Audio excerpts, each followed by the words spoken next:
তো বন্ধুরা দেখো আজকে কি রান্না হলো।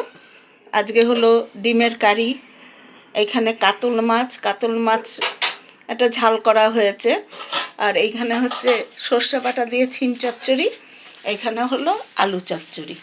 কারণ আমার ছোটো কর্তা ঝাল খায় না, খেতে পারে না, তা ওর জন্য এই চচ্চড়ি। তাই এইখানে এই যে 3 পিস মাছ, কেন আমার বড় বৌমা অনেক মাছ খেতে পারে না, পছন্দ করে না, আর অফিস থেকে এসে ওর ইচ্ছাও করে না কাটে বেছে মাছ খেতে।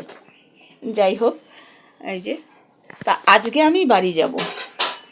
আজকে 9 দিন হয়ে গেল আমি এই ধুবড়িতে আছি, তা আজকে বাড়ি চলে যাব। ধুবড়ির সব কিছু শেয়ারটা আজকে পর্যন্তই, বাসে ওঠা পর্যন্ত তোমরা আমার সঙ্গে থেকো। তোমরা অনেক সাথ দিয়েছো, আমাকে অনেক ভালোবাসা দিয়েছো। আমি বাড়ি পৌঁছানো পর্যন্ত আমাকে আরও ভালোবাসা দিও। অনেক অনেক ধন্যবাদ তোমাদেরকে। তোমরা ভালো থেকো। তো রাখছি বন্ধুরা।